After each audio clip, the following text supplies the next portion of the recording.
경제학에서 지금까지 불변의 법칙이 생산 요소를 세 가지로 이야기합니다. 생산 요소, 이 생산 요소, factors of production이라고 하는 건데, 생산 요소를 세 가지가 있는데 하나가 토지입니다. 토지, 이걸 랜드라고 해요. 토지는 땅뿐만 아니고 거기에 있는 지하자원, 경치, 물, 모래, 자갈까지를 다 포함한, 다시 말하면 자연으로부터 물려받은 혜택을 토지라고 합니다. 두 번째, 자본이라고 하는 것이 있습니다. 자본. 이건 캐피탈이라고 하는 건데요.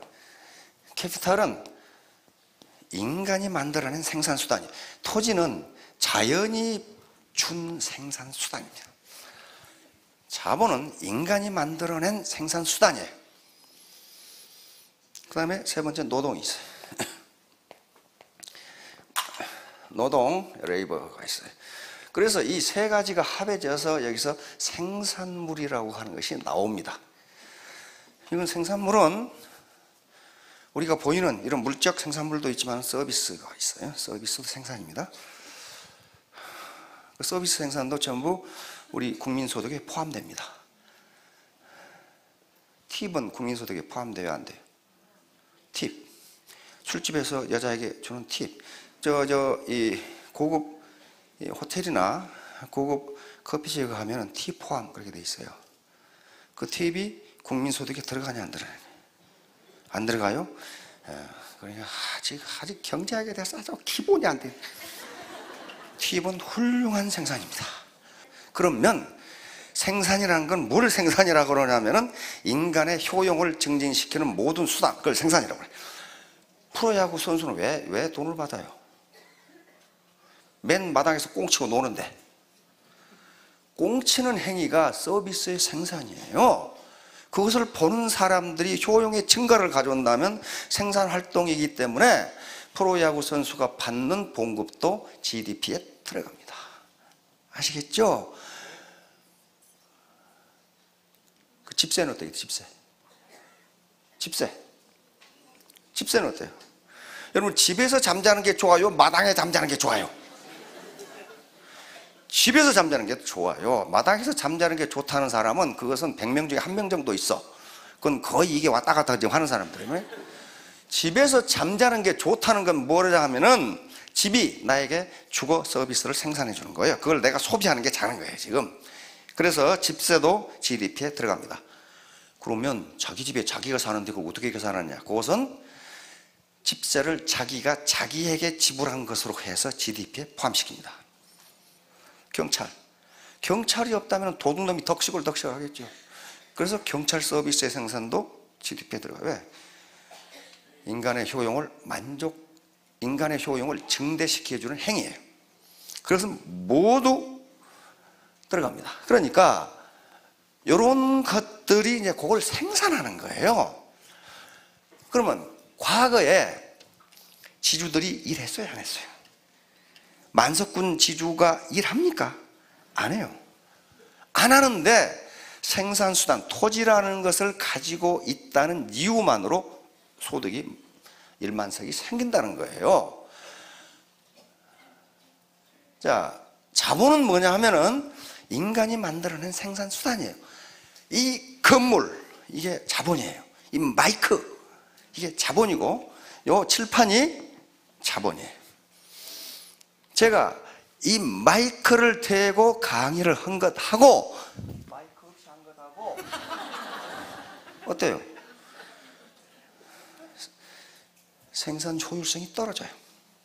들을 수가 없어요. 그러면 이 마이크를 사용하는 것이 인간의 만족을 증진시킨다면은 이 마이크는 자본이에요. 이 건물도 자본이에요. 만약에 이 건물이 없이 맨바닥에 꺼져 깔고 앉아서 교육한다. 그럼 어때요? 만족이 떨어져요. 그러니까 인간의 효용, 만족을 증진시키는 모든 행위, 이게 전부 자본이에요. 그러니까 요 자본을 가지게 되면 그 자본이 또 생산을 해줍니다.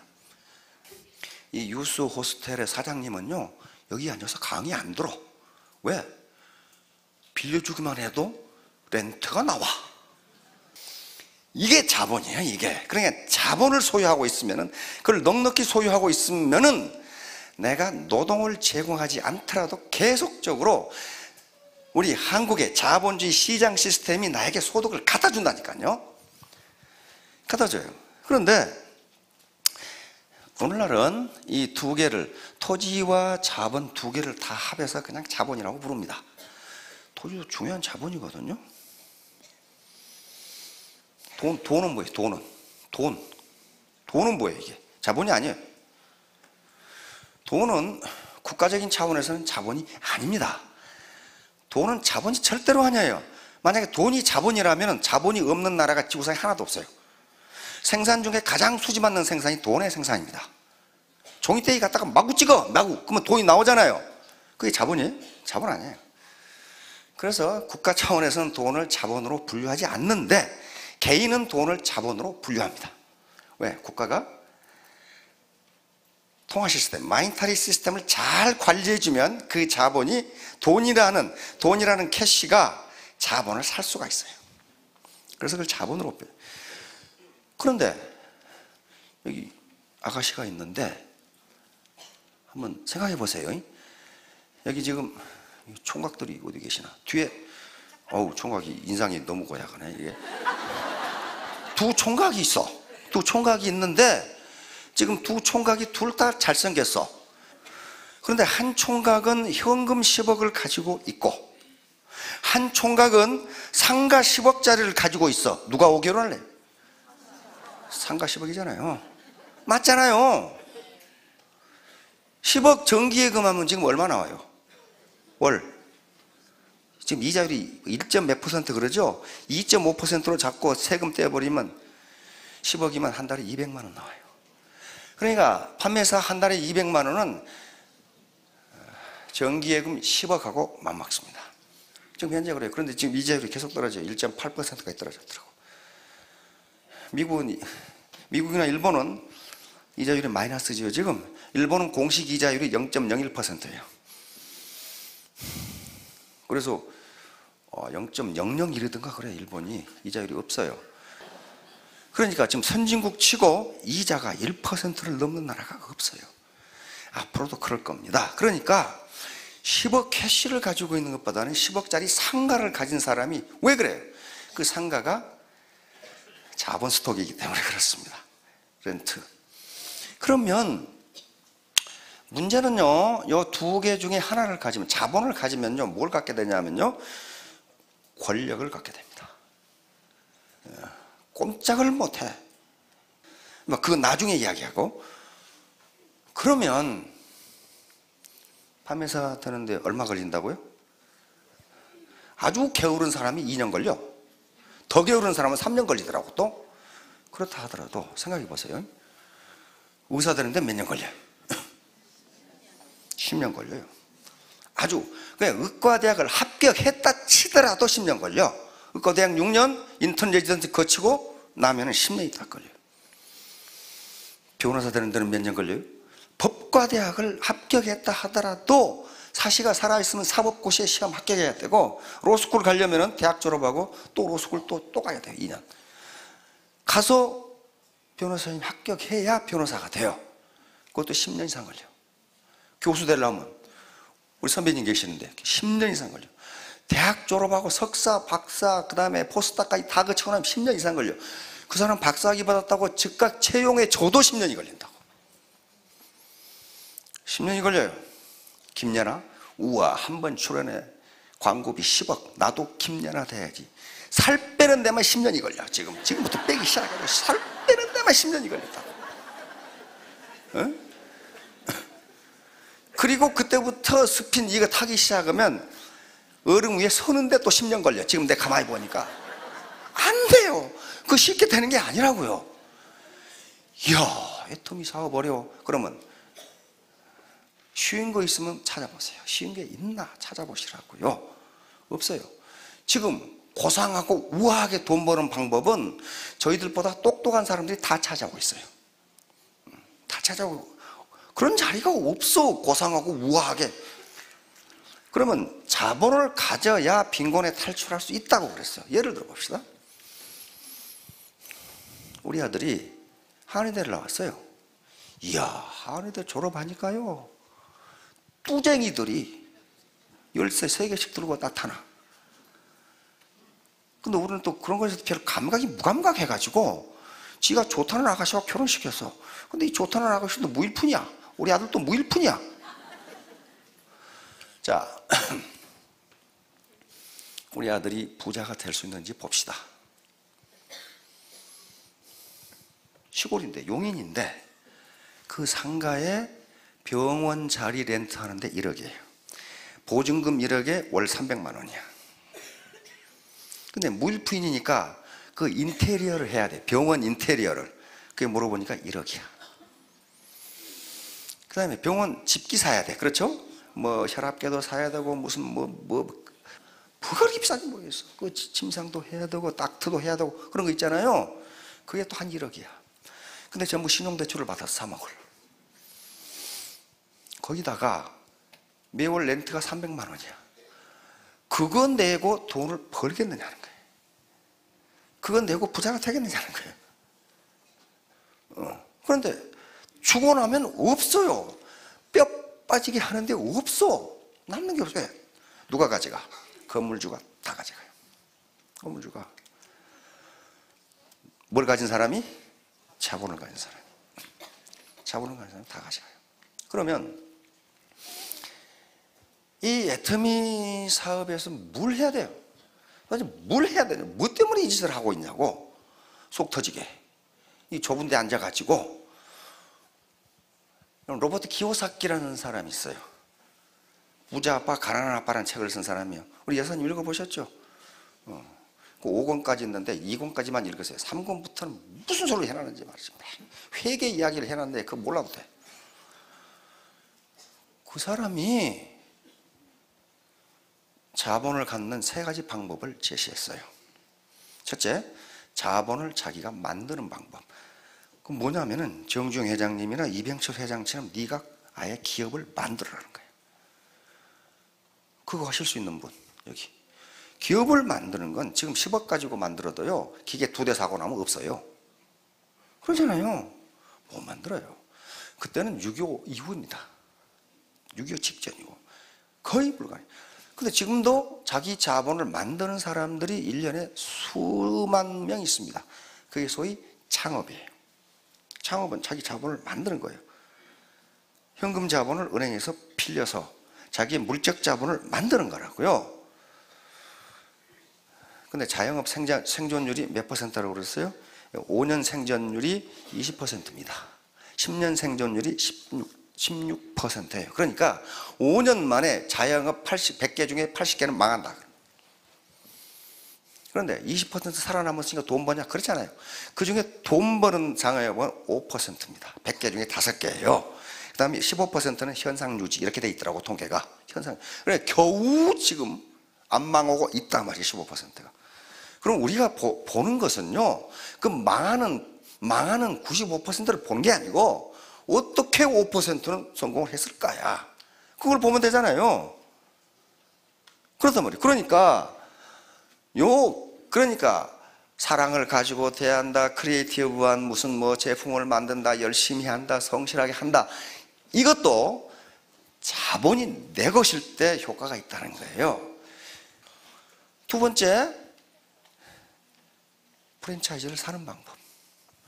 기요사키가 제시한 3번째 방법이 다단계 MLN, 멀티레벨 마케팅이라고 되어 있어요. 그 중에 거기 또 이 빌 게이츠가 한 말씀 하셨더라고. 내가 만약 마이크로소프트를 안 했더라면 다단계를 했을 것이다. 빌 게이츠는요 마이크로소프트가 아니라 하드 소프트라도 그 사람 하면 성공해. 자, 그러면 우리가 자본을 가져야 되는데 이렇게 자본을 이렇게 가져야 되는데 제 양반 드디어 본색을 드러내서 동그라미를 그리기 시작하는구나.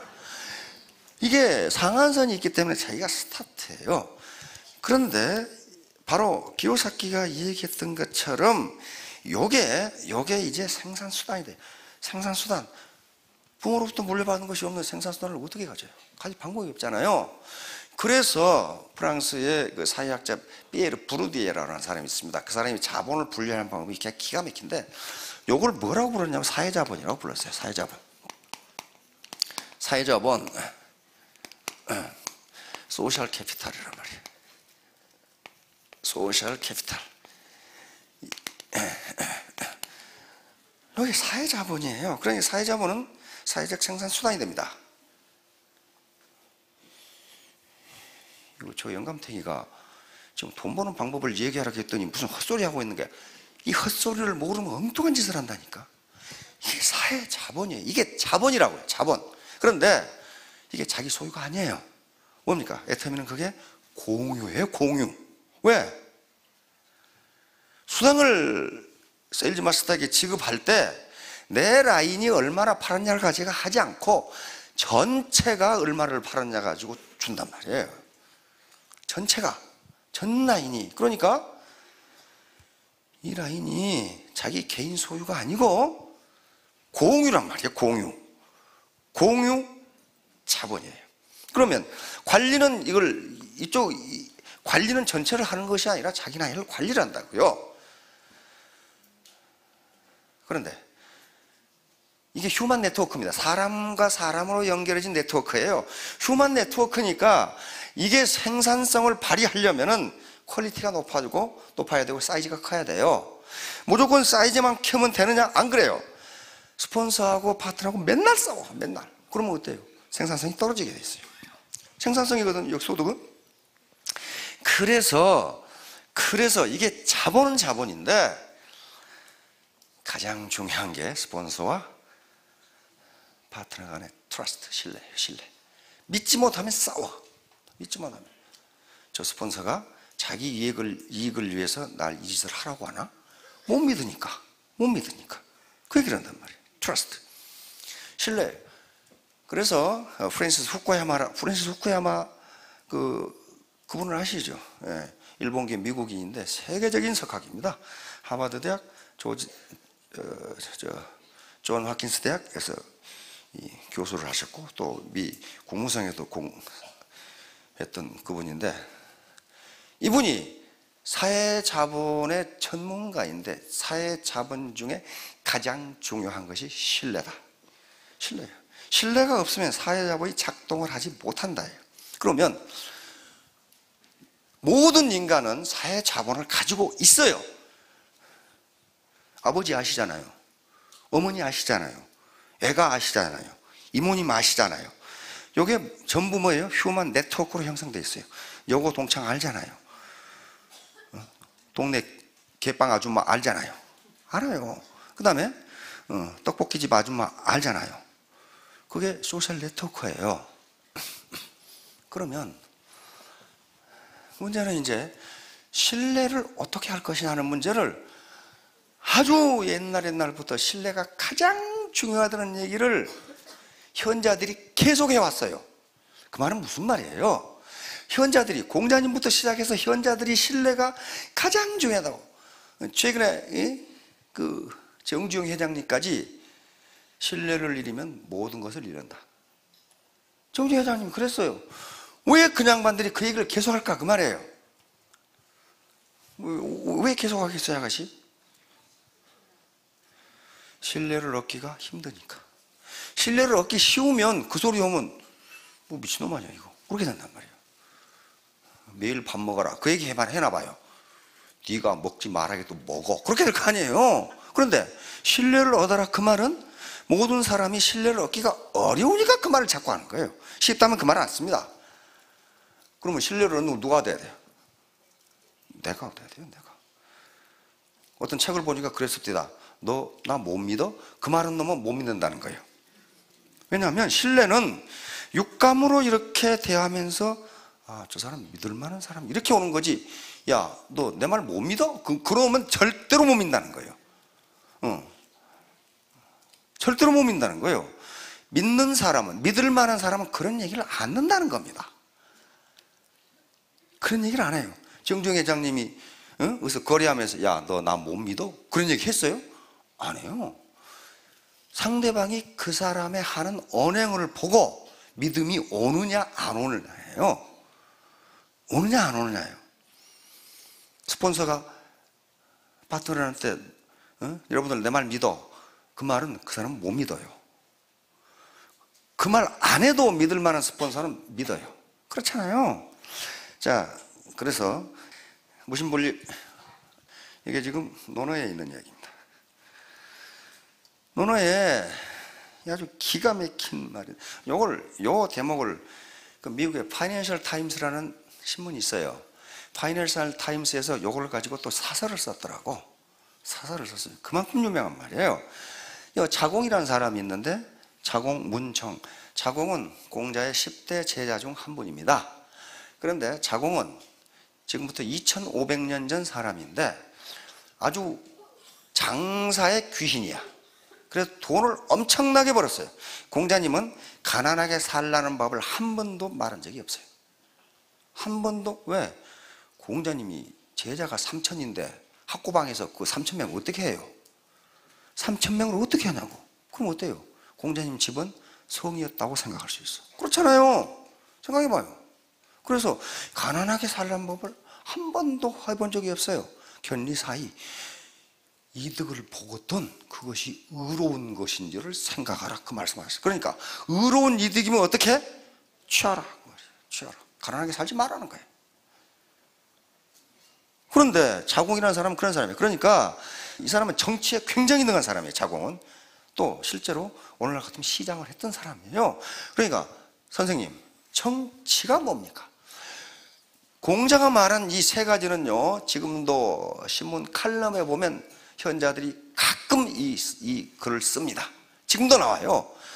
정치가 뭐냐? 지금도 똑같아요. 공자님이 백성들의 식량이 풍부해야 된다. 이게 첫 번째예요. 현자들이 말하는 건 중요성을 이야기합니다. 그러니까 먼저 백성이 배부르게 먹고 살도록 해라. 오늘날 좀 고상한 얘기로 하면은 경제적 문제를 해결해라. 이게 정치의 최고다. 두 번째 뭐예요? 족평, 군사력을 강화하라.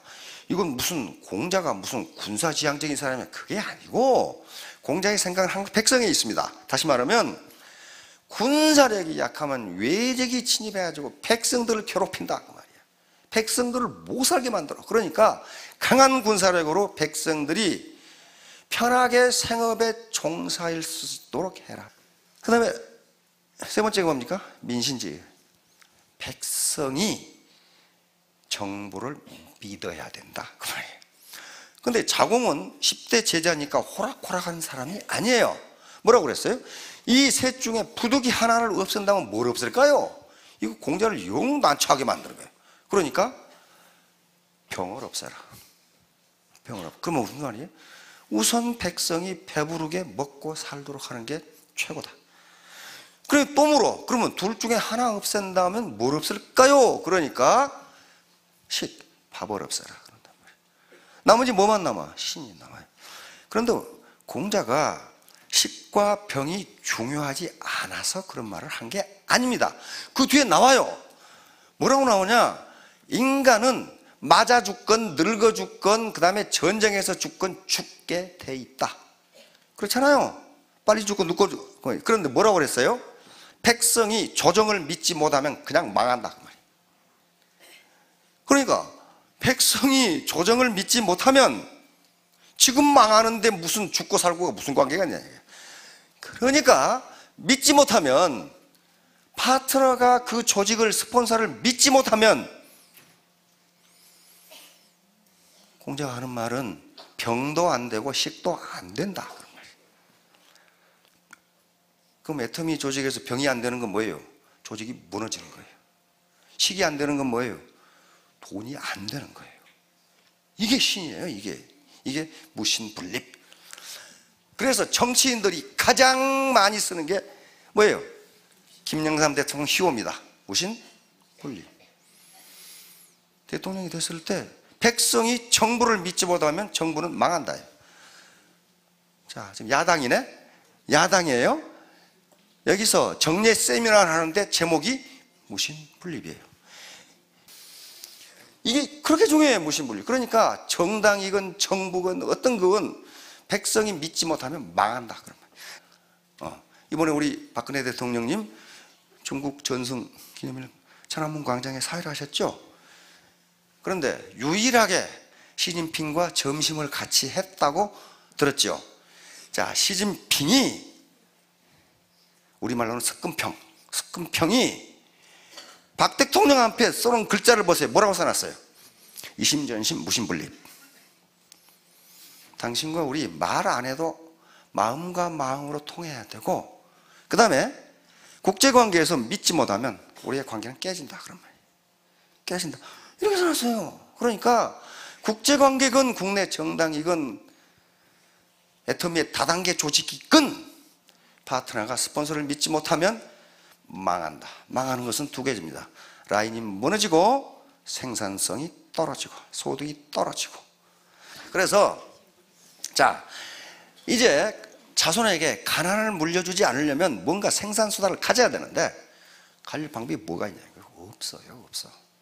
그래서 이 기요사키가 말한 것처럼 세 번째 방법, 서민이 할 수 있는 건 요 방법이었다. 그 책을 보세요. 뭐라고 그랬어요? 약간의 진입비만 내면, 그렇게 돼 있어요. 약간의 진입비만 내면 다단계에 들어가서 당신의 조직을 만들 수 있다. 근데 애터미는 약간의 진입비도 없었어. 그러니까 요 사람들이 돌아서 뭘 해야 되냐? 트러스트, 신뢰를 구축해야 되는데, 신뢰를 구축해야 되는데 그것은 자기 희생입니다. 내가 내 이익을 포기하지 않으면 절대로 신뢰는 구축되잖아요. 자, 그렇게 해서 애터미 이제 오늘 이 시간에는 여러분들이 그것만 하시면 됩니다. 내가 자본을, 즉 생산수단을 소유하지 못하면 내 가난뿐만 아니고, 내 가난을 몰아붙이는 것이 끝나는 게 아니고 자손에게 빈곤을 대물림할 수밖에 없다. 그래서 나는 어떻게 해서든지 생산수단을 갖겠다. 그러려면 어떻게 해야 되느냐? 트러스트가 필수 조건이다. 자, 마치도록 하겠습니다. 예, 모두 성공하시기 바랍니다.